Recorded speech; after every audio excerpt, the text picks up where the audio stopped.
Veronica Presents Part 6 of the AI Repertory Theater's production of Loreen on the Lam by Marie Elena Zuniga.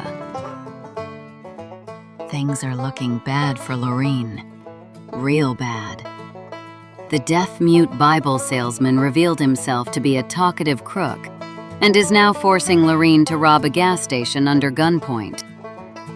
Back in 1987, Emily Watkins identified the remains of Mac Johnson and discovered a family secret. Mac had a brother by the name of Lonnie Smith. Lonnie Smith? L.S.? Weren't those the letters carved into the rock in Indian Cave?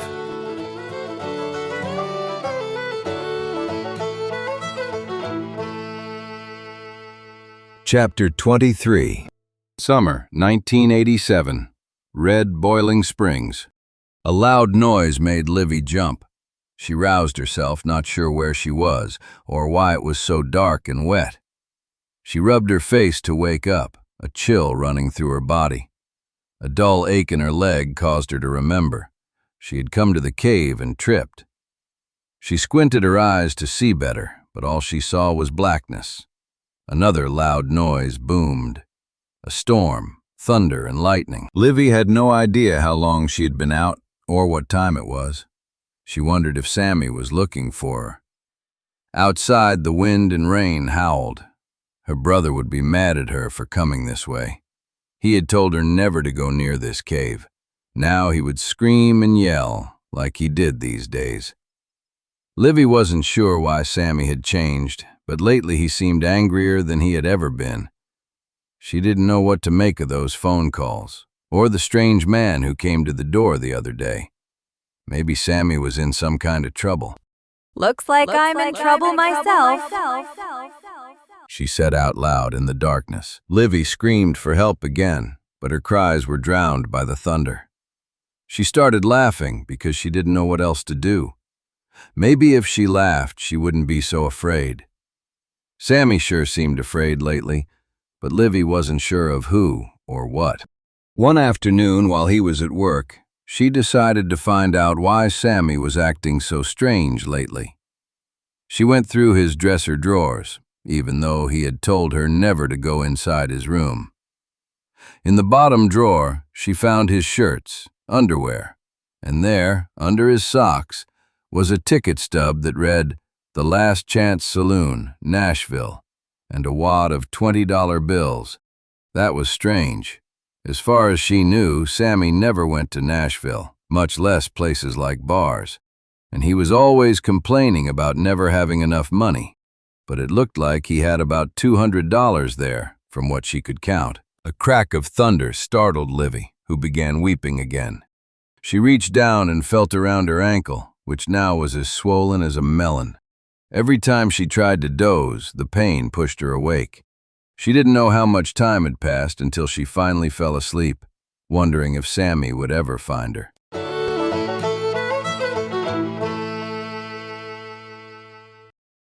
Chapter 24. The gravel crunched under their feet as Loreen and Splat walked on the shoulder of the road. The only other sounds were the night critters, buzzing and humming in rhythm in the damp night air. An occasional car whooshed by, to which Splat warned her not to try anything funny. Not that she would. He had the gun to her back. She was trapped either way, with this lunatic or being sent back to prison. So what's your real name? Loreen finally asked, breaking the silence. What I gave you. Keep moving. You're kidding, right? What a misfortune. He nudged the gun hard into her back, making her wince. Loreen wondered about the wife bit. Was that also a lie? She didn't know what to think of this weirdo and what his big business in Nashville was all about. She had also wondered these last few minutes why he didn't just shoot them dead. She had met women inmates who didn't blink when it came to taking a human life, strangely enough, like Carmela, who shot her husband point blank in the head while he slept. Had it coming, she had said with a sniff, like he was some bug she'd crushed. He'd been sleeping with her best friend, Lucinda. Carmela found them in bed, shot him first, and then finished it off by killing her so-called friend. Such stuff was beyond Loreen, who had stuck to robbery. She didn't know about Splat here, though. He could have killed before and could kill now. She decided to ask him why he didn't. Don't need no dead bodies to lead the police to me. Like I said, I gotta get to Nashville. Loreen wheeled around and faced him. Well, seems we both got to get somewhere. I gotta get me to my mama 'fore she passes. And that's your misfortune. Turn around. He barked, poking the gun into her back again and nudging her along. The one-pump gas station with small country store was dimly lit and empty. Splat seemed to know what to do, breaking into one of the tanks, finding 4 empty gas cans and filling them. They trudged back to the bus, each toting 2 containers, where Tilly sat waiting. Loreen figured she could bolt now, with Splat's hands full, but where would she go? She could even clobber him over the head, but somebody would find his body, and that would lead the police to her even quicker. Best for now to do what he said. Tilly was still in the driver's seat, white and shivering. Lordy, I thought you two would never get back. It's eerie and lonesome out here, and I thought for sure I'd get abducted by aliens or Bigfoot or something. Splat ignored her remarks and ordered her to help them with the fuel. When they were finished, they stank of gasoline and were covered with sweat.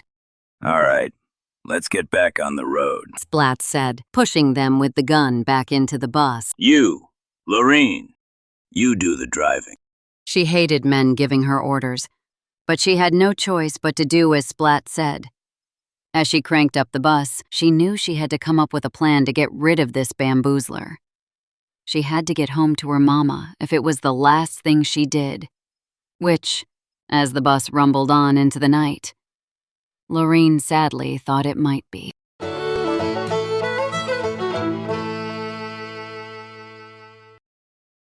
Chapter 25. Summer 1987. Red Boiling Springs. After dinner, Sammy had a second beer. He was in a foul mood. He had had enough of the grocery store, his overbearing boss, of this two-bit town, and of caring for Livy. Where was that blasted woman? She was being mighty quiet. He shouted her name, but was greeted by silence. He muttered under his breath, rose from the chair and hunted through the rooms, one by one, then out back and in the front, calling for her over and over. He even checked the well to make sure she hadn't fallen in. Where had his sister gone now? He always feared someday she would run off and never be found again.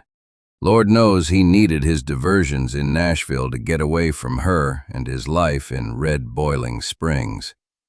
He couldn't stand the long weekends, cooped up in this place with her, and he had planned on going to Nashville tomorrow evening, as he always did. Where you go on Saturdays? Livy had asked Sammy one Friday. Ain't your business. I got matters to tend to. She got that silly smile on her face she sometimes got, then giggled. Got you a sweetie someplace? Sammy had almost hit her right then and there, but he didn't put store in slapping women, although he was tempted. When Livy saw his expression, she got quiet and never asked again. If she had, he would have told her that even God would understand and forgive him for wanting something more in life than this. Livy! Livy! He screamed again. He walked a few miles into the woods, down the trail, and saw nothing. The sky was growing darker, even though it was early evening, with the clouds turning black and angry. The air was heavy and damp, with the smell of sulfur. A storm was brewing. A few drops splashed on his face, then more, until the heavens let loose with a fury. Sammy ran back to the house, wondering what to do. He could call the police chief in Red Boiling Springs, but that was the last thing he wanted to do, given his activities in Nashville and being in cahoots with Nathan.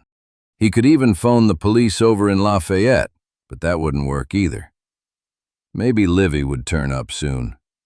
Sammy ran back inside the house, shaking the rain from his hair and shirt. A few minutes later, a knock startled him. Finally. He muttered, although he wondered why Livy would knock. No telling why she did the things she did. He opened the door to see Nathan.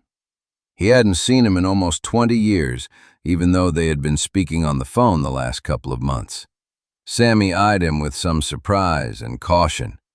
He was still a looker, with a sly smile. What you doing here? Sammy asked. Thought we should talk in person.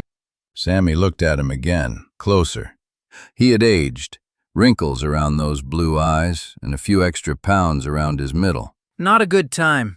I can't find Livy.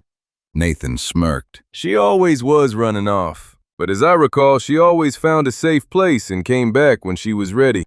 Sammy raked his hand through his hair with worry. His gut had a bad feeling about this, about all of it. Weather's bad, real bad. Don't want her out in a storm like this. The rain dripped off Nathan's hat and coat as he stood at the front door. You gonna let me stand out here like this, or you gonna ask me in? Sure. Then make it fast. Like I said, it ain't a good time. Nathan walked into the foyer and took off his hat, dripping water onto the hardwood floors. Been a long time, ain't it, Sammy? Sammy nodded. He walked Nathan to the parlor, where he sat on the couch, fiddling with the wet hat in his lap. Sammy didn't feel like he could sit, and paced in front of him. You the one that come by here the other day? Nathan nodded. Figured I'd catch you at home. Got your crazy sister instead. Your pa know you're in town? Nathan looked down at the floor, then up at Sammy, who stood before him. See, that's the beauty of it. He don't know nothing. He don't have a clue as to what's about to hit him. The rain drummed on the roof with a fury. Sammy walked to the fireplace, then to Nathan, then to the window. He looked out at the storm, worried about his sister and the reality of what he and Nathan were about to do. The way things were now, he could go to jail. Nathan had done time. Sammy wasn't sure he could handle it if they got caught. Sammy finally sat down in the rocker across from Nathan. He clasped the arms of the chair, leaned forward, and stared Nathan straight in the face. All right then, Nathan. You tell me again about Lonnie Smith and what he told you. It's important I know it all. Every darn last bit of it.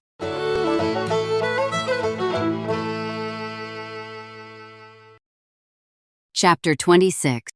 In the early morning hours, Gertrude woke to find her pillow wet. She recognized that putrid, rancid smell. Blood. Made her gag. She struggled to turn on the bedside lamp and looked at the red-brownish stains. She was coughing up more blood than usual.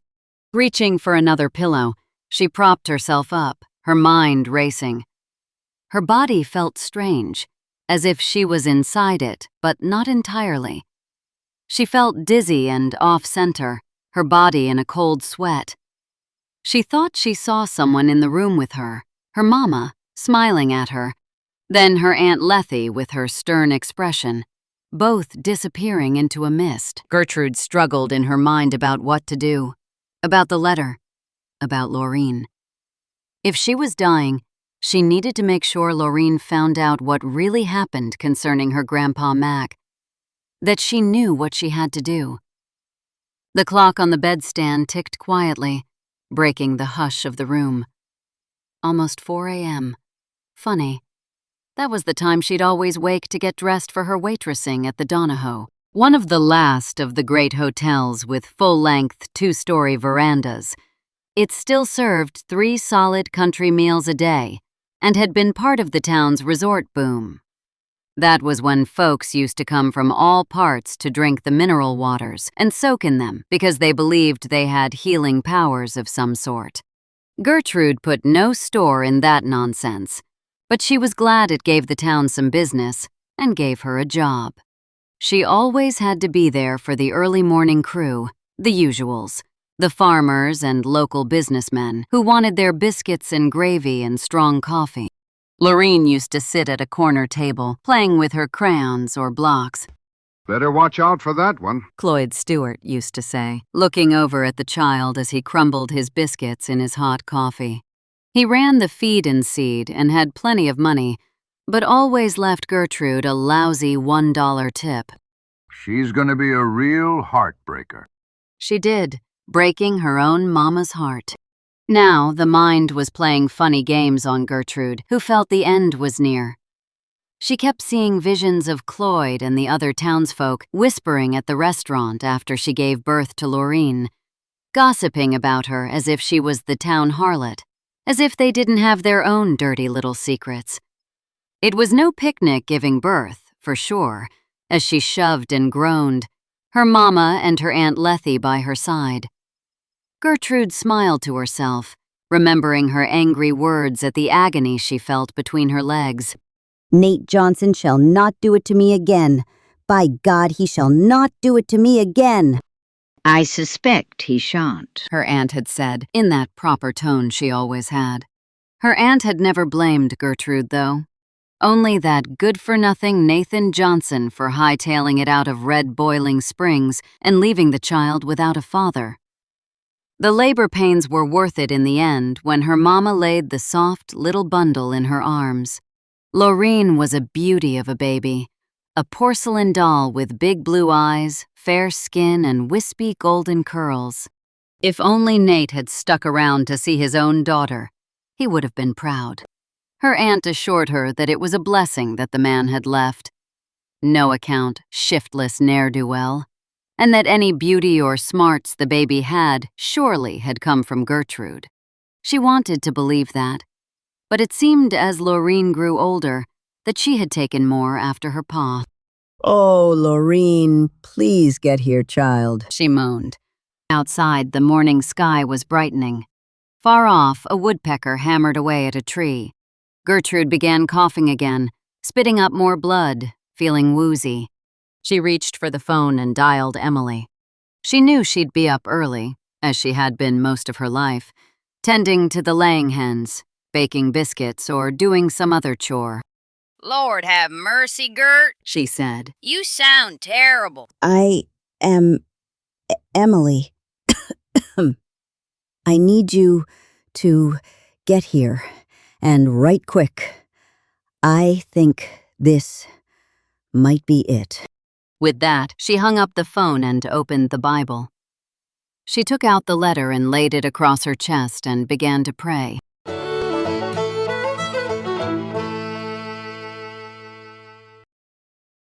Chapter 27. Tilly sat on the edge of the side couch, twisting a clump of hair into a knot. Loreen thought she was whispering the 23rd Psalm under her breath, over and over. But when she listened closer, Tilly was trying to sing the words to a Tim McGraw song, something about being a real bad boy but a real good man. Splat surely qualified for the bad boy part. He sat behind Loreen, gun pointed at her head. Why the hell hadn't she listened to her mama, who by now was probably wearing angel wings, that men were assholes?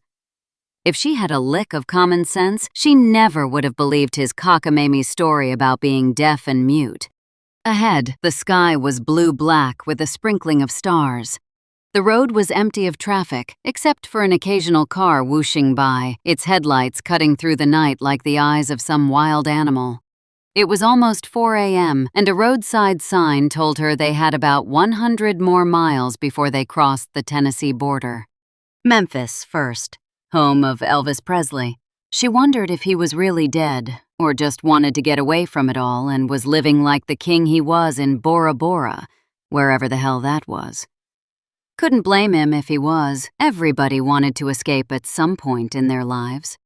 Loreen wondered what Splat's gig in Nashville was all about. She decided she had nothing to lose and asked him again. You sure are the nosy one, ain't you? He growled. Can't learn anything if you don't ask questions. My mama told me that. Which, by the way, that is the reason I done stole this bus, to get to my dying mama. But even then, out of the kindness of my heart, took you aboard, something I never should have done. Your misfortune. Yes, sirree, it is. I ain't never had luck with men, and here you come along. Some flim-flam con man kidnapping us to Nashville. What the hell's in Nashville, anyway? Money. Thought you said you didn't have any. I don't. Aim to get some, though. And how you planning to do that? Rob more gullible Bible buyers? Nope. Gonna kill somebody. Loreen almost slammed on the brakes. Instead, she gripped the steering wheel tighter. This could get nasty. If he was gonna off someone in Music City, USA, no telling what he'd do to them. Oh, Lordy, you ain't gonna do that, are you, Mr. Splat? Tilly asked. Please say you ain't. I mean, you carry around the Word of God and all. It's a sin against God. It's one of them commandments, number 13 or something. Splat let out a low growl that made Tilly jump from her seat. He turned and pointed the gun at Tilly. Shut up or I'll use this gun right here. Tilly sat down and started whimpering like a whipped stray dog. I said you'd better shut that pie hole up or you're gonna be roadkill. Loreen could sense Splat getting angrier and quickly diverted his attention, asking him who the intended was. In prison, she had learned a lot about human nature. People, especially cons, usually like to brag on themselves. She was sure Splat was aching to tell them all about it and just needed a little prodding. Loreen decided to play his game. Ever off anyone before? Like you have. He shot back. Nope. But met lots of gals in prison who done stuff like cut off their men's nuts with rusty butcher knives. Sure hope your kill isn't so messy. Shut up. He snarled. You don't know nothing about the situation. Would if you told me. Maybe I could lend some pointers. That is, from things I heard done. Don't need your help or no one else's. Gonna be clean, sweet, and... Loreen let up on the gas pedal and jumped in. And you're gonna get paid to do it. Big money. You have no idea. So tell me. Splat stood up, pointing the gun at Loreen. He glanced at Tilly, who Loreen could see in the rearview mirror. She looked like a drag queen warmed over. The night was surely taking a toll on her.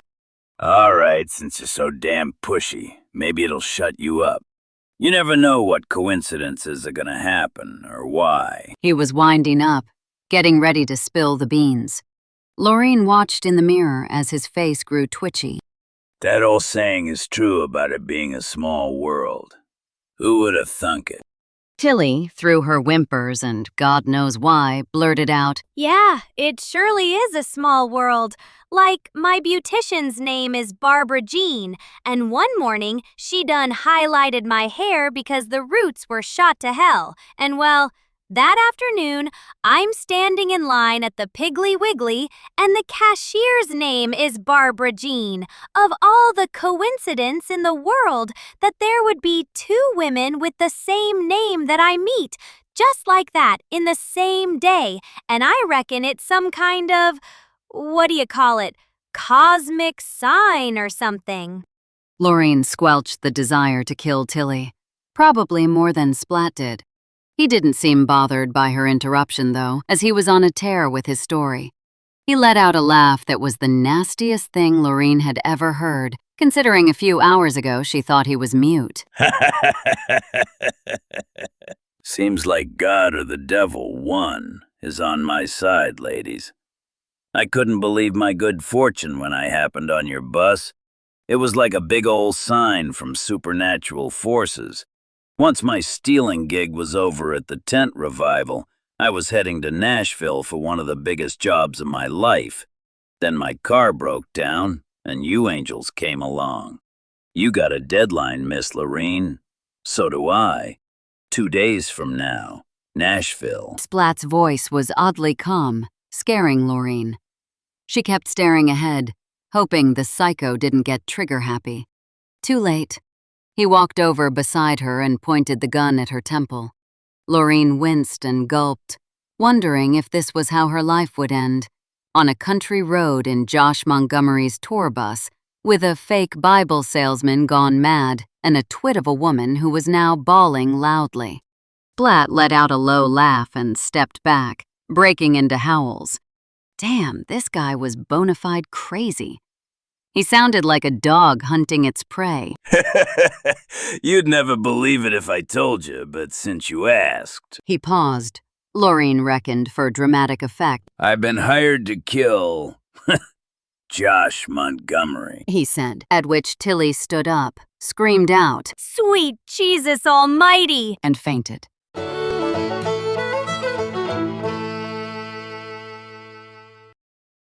Chapter 28. Summer, 1987. Red Boiling Springs. The storm had passed. A light rain tapped at the windows. Thunder rumbled in the distance. Sammy watched as Nathan stood up and walked over to the mantel, picking up a framed black and white photo. It was of him and Sammy when they were 12 years old. Nathan's pa, Mac, had taken it with one of those newfangled cameras one hot afternoon after they had gone fishing down at the creek. They stood there in their bare feet with silly grins, holding up their prize catches of catfish. Nathan put down the photo and touched another, one of a pretty young woman with golden curls sitting on the porch step. She wore a sunbonnet and a flower print dress that hugged her ankles. Surprised you kept this, Nathan said. Sammy jumped from the rocker and snatched the picture from Nathan. She sure was pretty. Shame about how things turned out with you and Sally Richards, having to care for Livy and all. Placing the photo back on the mantel, Sammy walked back to the rocker and glared at Nathan. Your sister ain't back yet. Guess you'll find her way directly. Must be a real burden all these years caring for her. Enough of you talking about my personal business, Nathan. Tell me about Lonnie. All right then, he said, sitting back down. As you know, I done some time. So I heard. Never knew I had an Uncle Lonnie till I got to prison. Name of Lonnie Smith. Grapevine said he done some hard prison time too. Nathan stopped and chuckled. Guess it runs in the family. Who would have guessed that my pa had a brother who was a hardened criminal? Why didn't your pa ever tell you he had a brother? That you had an uncle? Seems there's a lot of skeletons in our family closet no one wanted to let out. Heard about my uncle from some of the old-timers in prison. Arrested for robbery and other charges. He was let out a few months ago, so I looked him up in Nashville after I was paroled. Old Coot was shacked up with some bimbo half his age in a boarding house when we met. Sammy began rocking impatiently. He wanted Nathan to get on with it. Why did he have the last name of Smith? You sure he was kin? No mistake in the family resemblance. Although been years since I seen Mac. Nathan said that his pa and Lonnie had been separated when their mother, a widow, couldn't afford to keep them both. She kept Mac and gave Lonnie to a family in Lafayette by the name of Smith. The two never knew about each other until Lonnie got curious about his biological parents. Lonnie was 15 and started asking questions. That's when he found Mac. A queer feeling ran through Sammy's body as Nathan stopped his story and looked at him like a cat toying with a mouse. Nathan threw him a smug look and continued, settling back into the sofa. Trouble is, Lonnie was a bad seed now. Had been in trouble with the law, drinking and stealing from folks. After my pa and Uncle Lonnie found each other, they were like peas in a pod. After he had finished his tale, especially what happened when both Mac and Lonnie were teenagers, Sammy stopped rocking and let out a long whistle under his breath. He leaned back in the chair, his eyebrows raised. Why ain't Lonnie involved in all this then? He knows the truth of it. Why don't he come get the case to sell? Nathan's eyes twitched. See, that's the most important part of the story. Seems like Lonnie's hell-bent on getting to that case too. Least that's the scuttlebutt on the streets. Thing is, he don't know where it is either, since my pa hid it someplace else. But sure enough, Lonnie will turn up, and right soon, I reckon. That's why we gotta move fast. Sammy fidgeted in the rocker. When Nathan had started phoning him with his plans, he was reluctant to get involved in this mess. Threats weren't his style, especially about kidnapping or hurting Loreen, but he was in a bad way for money, probably more than Nathan was. And he remembered seeing that case when Nathan had dragged him to that cave when they were kids. Phoning Mac had been tough these past few months. The calls were supposed to scare the old guy and get him to say where he had hid that case, that's all. But Mac wasn't telling. Sammy had even trailed Mac once and had been caught in the act. He thought for sure Mac was going to shoot him. But the truth was, Sammy meant no harm to come to Mac's granddaughter. "I've been threatening him like we planned, but he ain't budged," Sammy said. Always was a stubborn SOB. "So what we gonna do?" I done had plenty of time in prison to think about all this. Nathan said. We're gonna make good on our threats. We're gonna find Loreen and do like we said. Then I'll contact Mac and let him know that unless he tells us where that case is hidden... Sammy stood up indignant. "Now just a dad-burn minute. I know I agreed to be part of this, but I ain't gonna be part of any kidnapping, or worse. I didn't think you was gonna go through with it. I thought we was just using it as leverage." Nathan stood up and smirked at Sammy. Too late. You're already involved. Tomorrow, when Mac's at the sawmill and Gertrude is busy with chores, we're both going for Loreen. With that, Nathan stood. He pulled back a curtain and looked up. The sky was clear now, except for a few stray clouds and a sliver of a moon. Hope Livy gets home. I'll be in touch. With that, he put on his hat and left.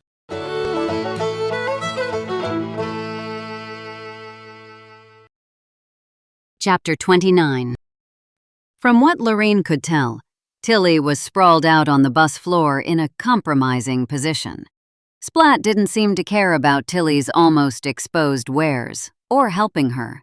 He kept shoving the gun in Loreen's back, telling her to sit still and keep driving. But we ought to see if Tilly's okay. What if she's hurt bad? Splat laughed. Ain't no matter to me.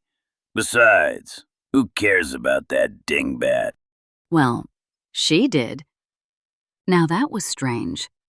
Loreen didn't figure on a feeling like caring to come up about Tilly, but there it was, prodding at her like some dad-burned emotional cattle prod. Then another feeling blindsided her. Anger.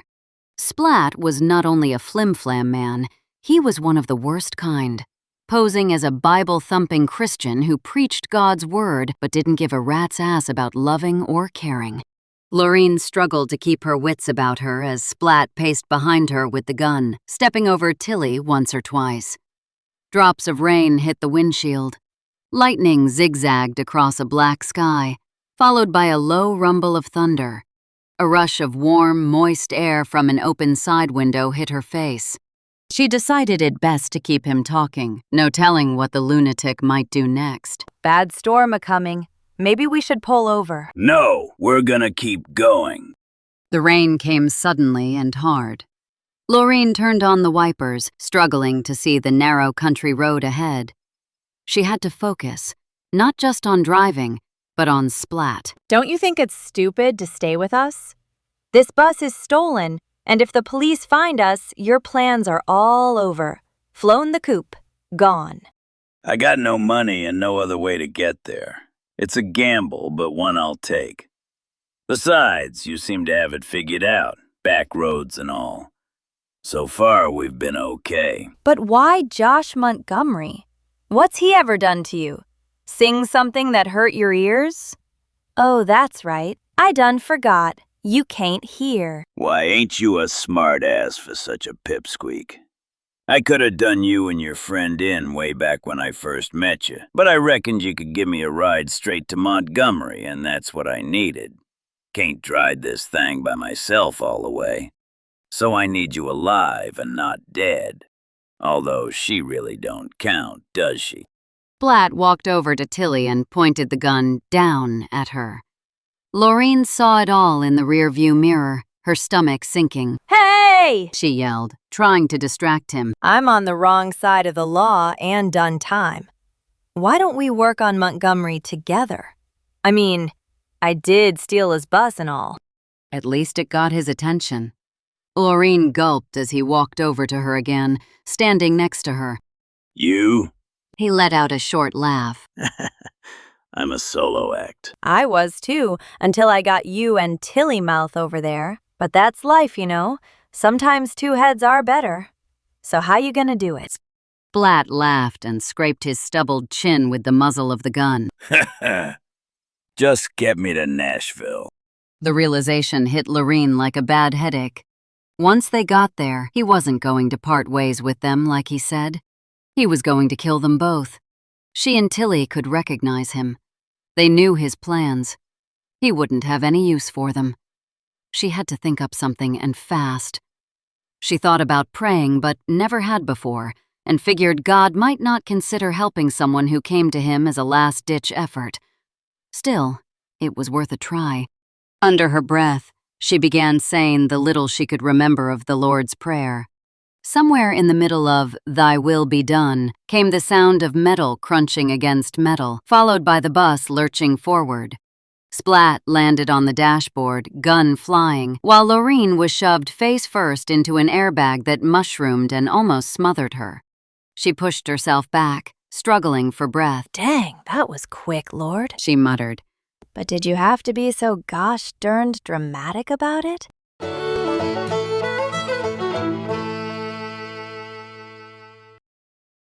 Chapter 30. Summer 1987, Nashville. The room in one of those run-down Victorian homes was nothing to look at, but then neither was he. Lonnie had only been out of prison for a few months and had found this bedbug-infested dive through the prison outreach program. He glanced at himself in the mirror above the rusted sink. His reflection was not that of the dashing, reckless man he had been many years ago.